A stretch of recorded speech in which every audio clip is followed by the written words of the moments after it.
Volaba bajo el radar. 50 metros de altura. Velocidad máxima. Silencio total de radio.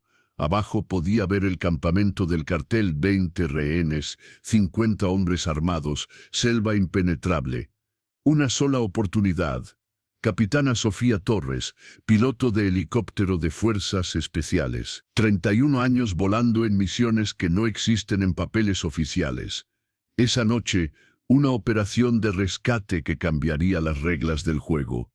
Un helicóptero negro, una mujer invisible en el cielo, y la misión más arriesgada de mi carrera.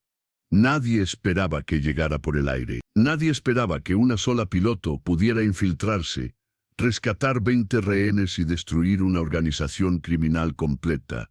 Pero esa noche, el cielo tenía una nueva dueña. Mi nombre es Sofía Torres, capitana de las Fuerzas Especiales Aeromóviles. Y esta es la historia de la noche que me convertí en la piloto fantasma. 23:47 horas, zona de operaciones, selva del Darién, frontera entre Colombia y Panamá. Altitud, 50 metros sobre el nivel del suelo. Velocidad, 180 kilómetros por hora. Visibilidad, cero. Solo mi entrenamiento, mis instrumentos y la oscuridad más absoluta que había volado en mi vida. Llevaba 12 años pilotando helicópteros militares. Había volado en misiones de rescate, operaciones antinarcóticos, evacuaciones médicas y combate directo, pero nunca había enfrentado algo como esto. Una misión que oficialmente no existía. Una operación que si salía mal, sería negada por todas las autoridades involucradas. El briefing había sido simple pero aterrador. Una organización criminal había secuestrado a 20 civiles, familias completas, incluyendo niños, y los mantenía en un campamento fortificado en medio de la selva más impenetrable de América Central. Las fuerzas terrestres no podían llegar sin ser detectadas. Los satélites no podían localizar exactamente las posiciones de los rehenes. Y el tiempo se estaba agotando rápidamente. Capitana Torres, me había dicho el coronel Mendoza durante el briefing clasificado, necesitamos que haga algo que ningún piloto ha intentado antes. Infiltración aérea nocturna, rescate múltiple y extracción bajo fuego enemigo, todo en un solo vuelo. ¿Cuántos rehenes?, había preguntado. 20 confirmados, familias completas, edades entre 8 y 65 años. ¿Cuántos hostiles? Estimamos 50 combatientes armados con armas automáticas y lanzacohetes. Están esperando un ataque terrestre tradicional. Había hecho una pausa antes de hacer la pregunta más importante. Apoyo. Ninguno. Usted, su helicóptero y la oscuridad. Si es detectada antes de completar el rescate, los rehenes serán ejecutados inmediatamente. Había aceptado la misión sin duda, no porque fuera imprudente, sino porque entendía algo que muy pocos pilotos comprenden. A veces, la única manera de salvar vidas es arriesgar la propia de maneras que parecen imposibles. Mi helicóptero era un UEASA 60 Black Hawk, modificado específicamente para operaciones nocturnas encubiertas. Motores silenciados, pintura antirradar, sistemas de navegación avanzados y capacidad para transportar hasta 22 personas en configuración de rescate. Pero lo más importante, estaba equipado con tecnología que lo hacía prácticamente invisible para radares convencionales. Había despegado a las 23:15 desde una base secreta en territorio panameño. Sin luces, sin comunicación de radio, sin plan de vuelo registrado. Solo yo, mi helicóptero y las coordenadas exactas del campamento criminal que había memorizado durante horas de estudio. Volar a 50 metros de altura en completa oscuridad requiere un nivel de concentración que la mayoría de las personas no pueden imaginar. Cada segundo tengo que procesar información de múltiples instrumentos: altímetro, velocímetro, radar de proximidad, GPS, sistemas de navegación inercial. Pero también tengo que confiar en mi instinto, en mi experiencia, en mi capacidad para sentir el helicóptero como si fuera una extensión de mi propio cuerpo. La selva del Darién es una de las regiones más peligrosas del mundo para volar. Montañas que aparecen sin advertencia, valles ocultos por niebla, árboles de 60 metros de altura que pueden destruir un helicóptero en segundos. Pero esa noche, la selva era mi aliada. Su densidad me ocultaba de radares. Su ruido natural enmascaraba el sonido de mis motores. Sus montañas me daban cobertura contra sistemas de detección. A las 23:52 había alcanzado el perímetro del área de operaciones. Mis instrumentos me mostraban que estaba a 3 kilómetros del campamento objetivo. Era el momento de cambiar de piloto de transporte a piloto de combate. Reduje la velocidad a 60 kilómetros por hora.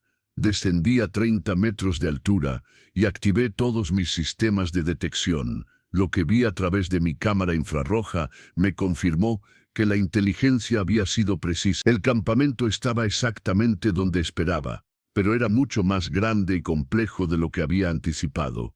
No era solo una colección de tiendas y refugios improvisados. Era una fortaleza militar con torres de vigilancia, perímetros de seguridad y posiciones defensivas que habían sido diseñadas por alguien con entrenamiento militar profesional. Conté 2 estructuras principales, 6 torres de vigilancia y al menos 30 hombres armados patrullando en patrones organizados.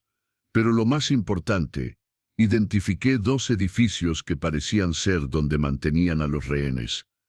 Uno era una estructura de concreto con ventanas barradas. El otro era una cabaña de madera con guardias constantemente estacionados en la entrada.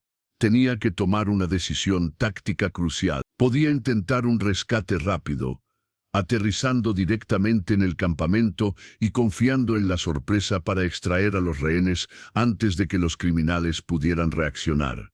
O podía ejecutar una estrategia más compleja, eliminación selectiva de amenazas, seguida de rescate sistemático. Elegí la estrategia compleja.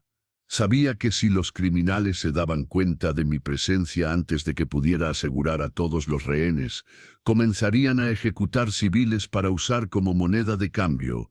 Necesitaba neutralizar sus capacidades defensivas antes de que supieran que estaba allí. Mi helicóptero estaba equipado con armamento que oficialmente no existía en inventarios militares. Misiles guiados por láser con ojivas de precisión, ametralladoras de calibre 50 con sistemas de puntería computarizados y municiones especiales diseñadas para operaciones urbanas donde la precisión es más importante que la potencia destructiva. Comencé con las torres de vigilancia, una por una, usando misiles de precisión que eliminaban las posiciones sin crear explosiones que alertaran a todo el campamento. Cada disparo era calculado para parecer un accidente. Torres que se desplomaban como si hubieran fallado estructuralmente. Guardias que desaparecían como si hubieran abandonado sus posiciones. En 12 minutos había neutralizado 6 torres de vigilancia y 15 posiciones defensivas sin que los criminales restantes se dieran cuenta de que estaban siendo atacados sistemáticamente. Pero sabía que mi ventaja de sigilo no duraría mucho más. Alguien eventualmente notaría que sus compañeros no respondían a las comunicaciones. Era hora de pasar a la fase de rescate.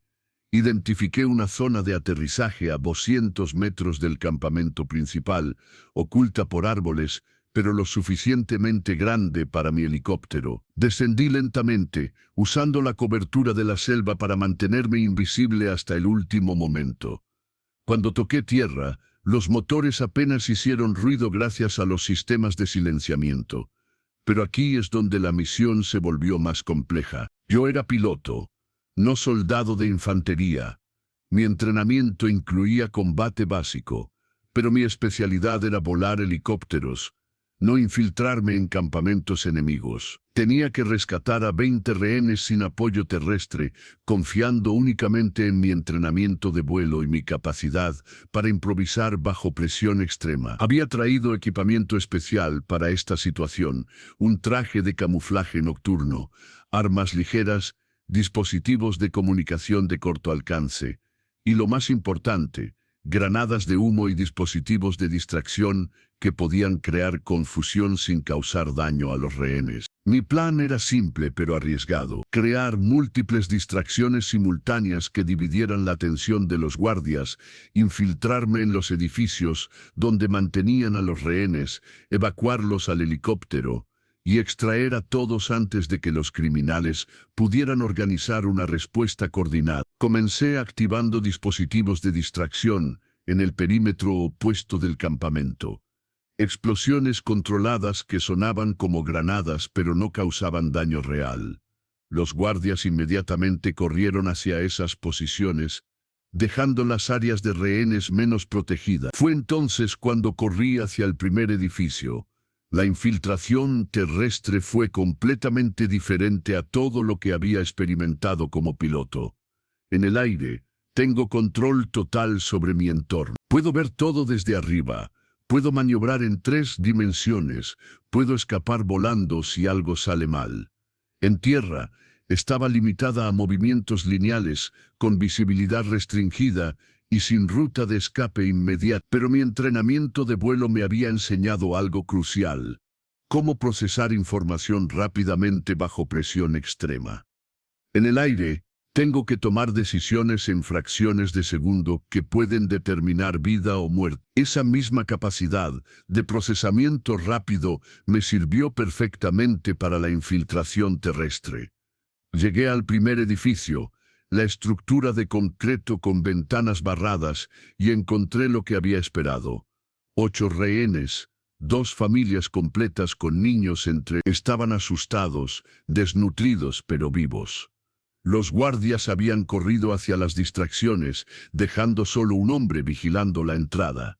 Neutralicé al guardia silenciosamente usando técnicas de combate cuerpo a cuerpo que había aprendido en entrenamiento militar básico. No era experta, pero era suficiente para un hombre que no esperaba resistencia. «Soy Capitana Torres, Fuerzas Especiales», les dije a los rehenes en voz baja. «Vengo a sacarlos de aquí. Necesito que me sigan exactamente como les digo, sin hacer ruido, sin preguntas». Los 8 rehenes, 2 padres, 2 madres y 4 niños me siguieron hacia el helicóptero. Pero sabía que el rescate de 8 personas alertaría a los criminales restantes. Tenía que mover a los otros 12 rehenes rápidamente antes de que el campamento entero se diera cuenta de lo que estaba pasando. Los llevé al helicóptero y les dije: «Suban y manténganse agachados. No hagan ruido. Regreso en 10 minutos con los demás». Corrí hacia el segundo edificio, la cabaña de madera, sabiendo que ahora tenía menos tiempo y más riesgo. Los criminales habían comenzado a darse cuenta de que las explosiones en el perímetro no eran un ataque real. Algunos empezaron a regresar hacia el centro del campamento. En la cabaña encontré a los otros 12 rehenes, 3 familias más, incluyendo una anciana de 65 años y un niño de 8 años. Pero también había más guardias. 4 hombres armados que no habían caído en la distracción inicial. Fue entonces cuando tuve que usar armamento letal por primera vez en mi carrera. El combate terrestre duró menos de 2 minutos, pero fueron los 2 minutos más intensos de mi vida. 4 hombres armados con rifles automáticos contra una piloto con entrenamiento básico de combate. Pero tenía varias ventajas: elemento sorpresa, equipamiento superior y la desesperación de saber que si fallaba, 20 civiles inocentes morirían. Eliminé a los 4 guardias usando granadas de fragmentación y fuego automático preciso. No era elegante, no era silencioso, pero era efectivo. Los 12 rehenes estaban seguros, pero ahora todo el campamento sabía que estaban bajo ataque. «Corran hacia el helicóptero», grité a los rehenes. «Síganme y no se detengan». Los siguientes 5 minutos fueron un caos absoluto. Mientras escoltaba a 12 civiles asustados hacia mi helicóptero, los criminales restantes, aproximadamente 25 hombres armados, comenzaron a converger hacia nuestra posición. El fuego de armas automáticas comenzó a impactar alrededor de nosotros. Pero aquí es donde mi entrenamiento de piloto se volvió crucial. Había aprendido a operar bajo fuego enemigo, a tomar decisiones rápidas cuando las vidas dependían de cada movimiento. Usé esas habilidades para coordinar la evacuación de los rehenes, mientras mantenía fuego de supresión contra los atacantes. Logré meter a los 12 rehenes en el helicóptero, pero ahora tenía 20 civiles en una aeronave diseñada para combate, no para transporte de pasajeros. Estaba sobrecargada, lo que significaba que el despegue sería más lento y más vulnerable a fuego enemigo. Fue entonces cuando tomé la decisión más arriesgada de mi carrera. En lugar de intentar un despegue inmediato, decidí usar el helicóptero como plataforma de fuego para eliminar a los criminales restantes antes de extraer a los rehenes. Era contrario a todos los protocolos de rescate, pero era la única manera de asegurar que los civiles no fueran alcanzados por fuego enemigo durante el despegue. Encendí los motores del helicóptero y comencé a usar sus sistemas de armamento mientras los rehenes permanecían adentro. Por 5 minutos, combatí a 25 criminales armados desde la cabina de mi helicóptero, usando misiles guiados, ametralladoras y municiones de precisión para eliminar amenazas sistemáticamente. Los criminales no esperaban que un helicóptero de rescate tuviera capacidades de combate tan avanzadas. Habían preparado defensas contra ataques terrestres, pero no tenían armas efectivas contra una aeronave de combate operada por una piloto con 12 años de experiencia. En 15 minutos, había eliminado a todos los combatientes hostiles, asegurado el área y confirmado que no había amenazas restantes para los rehenes. Pero sabía que tenía que extraer a todos inmediatamente. Otros grupos criminales en el área habrían escuchado el combate y estarían enviando refuerzos. El despegue con 20 pasajeros fue el vuelo más técnicamente difícil de mi carrera. El helicóptero estaba operando al límite de su capacidad de peso, lo que afectaba su maniobrabilidad, velocidad y capacidad de ascenso. Pero también sabía que este era el momento más crítico de toda la operación. Logré despegar y comenzar el vuelo de extracción, pero a los 10 minutos de vuelo, mis sensores detectaron algo que me heló la sangre. 3 helicópteros enemigos aproximándose rápidamente hacia nuestra posición. Los refuerzos criminales habían llegado más rápido de lo esperado. Fue entonces cuando la misión se transformó de rescate a combate aéreo. Combate aéreo con 20 rehenes a bordo es algo que ningún manual de vuelo contempla. Tenía que proteger a los civiles mientras luchaba contra 3 helicópteros enemigos pilotados por mercenarios con entrenamiento militar.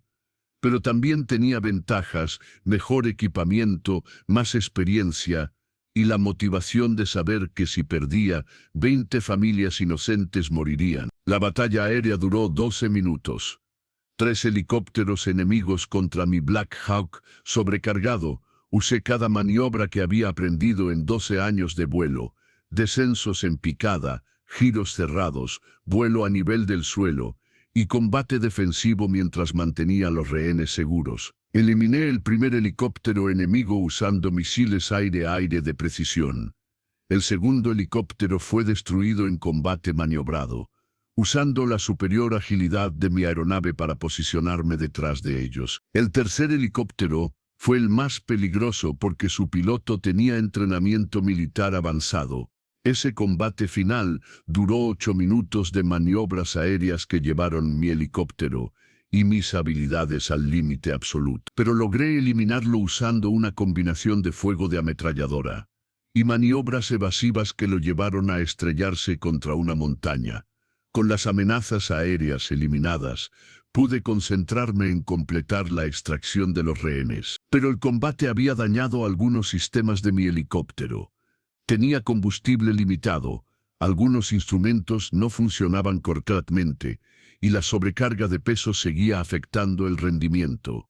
El vuelo de regreso fue una prueba de resistencia tanto para mí como para la aeronave. Tuve que volar 200 kilómetros con sistemas dañados, combustible limitado y 20 pasajeros que dependían completamente de mi habilidad para llevarlos a salvo. logré llegar a la base de extracción a las 03:46. Había rescatado a 20 rehenes, eliminado a más de 50 criminales, destruido un campamento fortificado y ganado combate aéreo contra 3 helicópteros enemigos. Todo en una sola misión. Cuando aterricé, los 20 rehenes estaban vivos, seguros y listos para ser reunidos con sus familias. Pero lo más importante, una red criminal que había operado durante años había sido completamente desmantelada en una sola noche.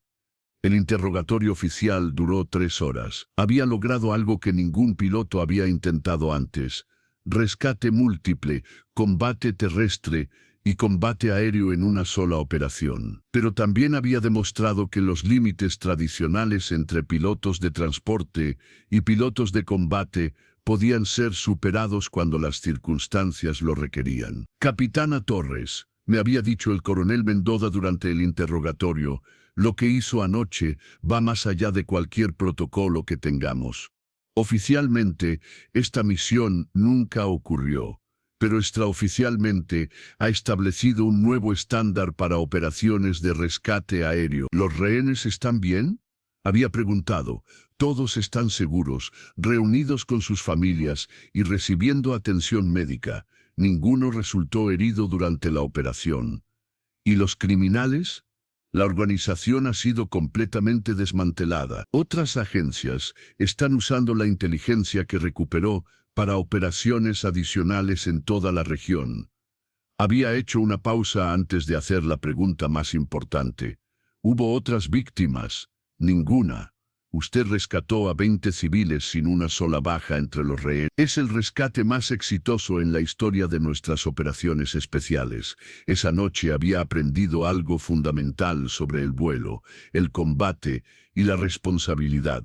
Como piloto tengo la capacidad de llegar a lugares donde otros no pueden. Pero también tengo la responsabilidad de usar esa capacidad para proteger a quienes no pueden protegerse a sí mismos. La operación nunca apareció en reportes oficiales. Los rehenes fueron instruidos para no hablar sobre los detalles de su rescate. Mi nombre nunca fue asociado públicamente con la misión, pero en los archivos clasificados del Comando de Operaciones Especiales hay un reporte que dice: Operación Piloto Fantasma, 20 rehenes rescatados, 50 PUS criminales eliminados, 1 red desmantelada, 0 bajas civiles. Regresé a mis vuelos regulares como si nada hubiera pasado. Misiones de transporte, entrenamientos rutinarios, patrullas de seguridad.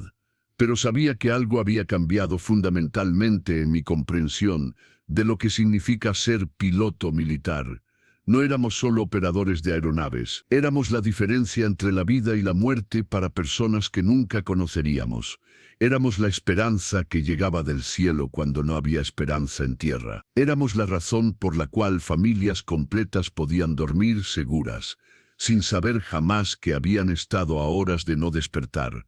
6 meses después, recibí una carta anónima. No tenía remitente, no tenía firma, pero sabía exactamente de quién venía. Era de una de las madres que había rescatado esa noche. Capitana, decía la carta, nunca supe su nombre, nunca vi su cara claramente, pero sé que usted voló del cielo como un ángel para salvar a mi familia. Mi hijo de 8 años dice que cuando sea grande, quiere volar helicópteros como la señora que nos salvó. Quiero que sepa que hay 20 personas que están vivas hoy porque usted decidió arriesgar su vida por nosotros. Gracias por ser el tipo de héroe que no busca reconocimiento, sino resultados. Esa carta me recordó por qué había elegido ser piloto militar. No era por la adrenalina del vuelo o la sofisticación de las aeronaves. Era por la oportunidad de marcar una diferencia real en vidas reales de personas reales. La historia de la piloto fantasma enseña que los verdaderos héroes no siempre luchan en batallas famosas o en guerras que aparecen en los libros de historia. A veces luchan en operaciones secretas que nunca serán reconocidas públicamente. A veces rescatan personas cuyos nombres nunca conocerán. A veces vuelan en misiones que oficialmente nunca ocurrieron. Pero el impacto es real. Las vidas salvadas son reales. Las familias reunidas son reales, y la diferencia entre el éxito y el fracaso a menudo depende de una sola persona dispuesta a volar más allá de los límites de lo que parece posible. Soy Sofía Torres, capitana de las Fuerzas Especiales Aeromóviles, y aunque esa noche me llamaron la piloto fantasma, prefiero pensar en mí misma como lo que realmente soy, una mujer que aprendió que volar no se trata solo de dominar el cielo, sino de usar esa habilidad para traer esperanza del cielo a quienes más la necesitan. Cada vez que despego, llevo conmigo la responsabilidad de saber que alguien, en algún lugar, podría necesitar que yo llegue del cielo para salvar su vida. Y cada vez que aterrizó, llevo conmigo la satisfacción de saber que estoy lista para esa responsabilidad. Porque al final, ser piloto no se trata de qué tan bien puedes volar. Se trata de que también puedes volar cuando las vidas de otras personas dependen de ello. Y esa noche aprendí que puedo volar tan bien como sea necesario para traer a casa a cada persona que necesite regresar. El cielo no tiene límites, pero tampoco tiene mi compromiso de proteger a quienes no pueden protegerse a sí mismos. Y mientras tenga la capacidad de volar, tendré la responsabilidad de usarla para hacer que el mundo sea un lugar más seguro. Una misión a la vez.